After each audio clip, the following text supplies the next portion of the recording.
നമ്മുടെ കയ്യിൽ ആംപ്ലിഫയർ കുറേ അധികം സ്റ്റോക്ക് വന്നിട്ടുണ്ട് TB21. അപ്പോൾ ഞാനിത് കണക്ട് ചെയ്തിട്ടുണ്ട്. ഫോണിലാണ് കണക്ട് ചെയ്തേക്കുന്നത്. ഓക്സ് കേബിൾ വഴിയാണ് കണക്ട് ചെയ്തിരിക്കുന്നത്. അപ്പോൾ ഞാൻ ഇതിൻ്റെ പവർ ഒന്ന് ടെസ്റ്റ് ചെയ്ത് നിങ്ങൾക്ക് കാണിച്ചു തരാം. ഇത് കൊടുത്തിരിക്കുന്നൊരു 8 ഇഞ്ചിൻ്റെ വൂഫറാണ്. 200 വാട്ട്സാണ്. 200 വാട്ട്സ് കൊടുക്കാൻ പാടില്ല, 100 വാട്ട്സേ കൊടുക്കാവൂ. അതിൻ്റെ താഴെയുള്ള ബൂഫറേ കൊടുക്കാവൂ. ഒരു കാരണവശാലും അതിൻ്റെ മുകളിലുള്ള കൊടുക്കല്. കൊടുക്കുന്ന ബൂഫർ നല്ല ബൂഫറായിരിക്കണം. ഒരുപാട് പഴയത് കൊടുക്കല്ലേ. ഇത് ടെസ്റ്റ് ചെയ്യാൻ വേണ്ടിയാണ് ഞാനിത് കൊടുക്കുന്നത്. സ്പീക്കറും എല്ലാം നല്ല കമ്പനിയുടെ തന്നെ ക്വാളിറ്റിയുള്ള സാധനം ഉപയോഗിക്കുക.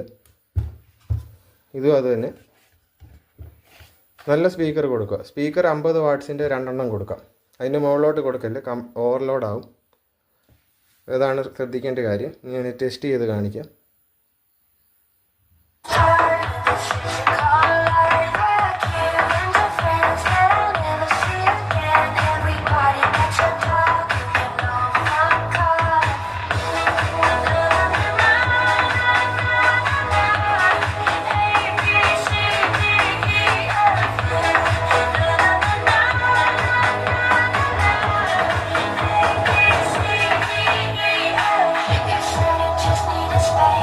അപ്പോൾ ഇതാണ് ആംപ്ലിഫയർ.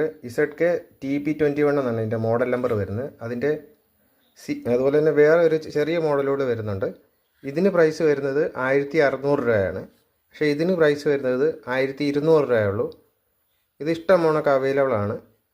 ഈ സാധനത്തിന് വില കുറവാണ്, വലിപ്പവും കുറവാണ്. ഈ ആംപ്ലിഫയർ അല്ലാതെ വേറെ ഒരുപാട് ആംപ്ലിഫയർ നമ്മുടെ കയ്യിൽ അവൈലബിൾ ആണ്. ഇത് അതിൻ്റെ കൂടിയ മോഡലാണ്. 160 വാട്ട്സ് 2 സ്പീക്കറും 220 വാട്ട്സിൻ്റെ സബ് വൂഫറും കണക്ട് ചെയ്യാം. ഇത് ഇച്ചിരി വലിയ ബോർഡാണ്.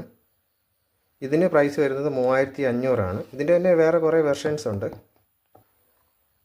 ഈ 3 ടൈപ്പ് ഇപ്പോൾ നമ്മുടെ കയ്യിൽ അവൈലബിൾ ആണ്. ഇതിൻ്റെ വേറെ മോഡലാണ്. ഇതിൻ്റെ വാട്ട്സ് കൂടിയതൊക്കെ ഉണ്ട്. 350 വാട്ട്സിൻ്റെ ഉണ്ട്, 550 വാട്ട്സിൻ്റെ ഉണ്ട്. അങ്ങനെ പല വാട്ട്സ് വരുന്ന ടൈപ്പ് ഉണ്ട്. അപ്പോൾ ഈ 3 ടൈപ്പും പിന്നെ വേറെ ആംപ്ലിഫയറും ഉണ്ട്. മൈക്കൊക്കെ കണക്ട് ചെയ്യാവുന്ന വേറെ ആംപ്ലിഫയർ നമ്മുടെ കയ്യിൽ അവൈലബിൾ ആണ്. അപ്പം വീഡിയോ ഇഷ്ടമായെങ്കിൽ ഒന്ന് ലൈക്ക് ചെയ്യുക. വീഡിയോയിൽ കാണുന്ന നമ്പറിൽ കോൺടാക്റ്റ് ചെയ്യുക.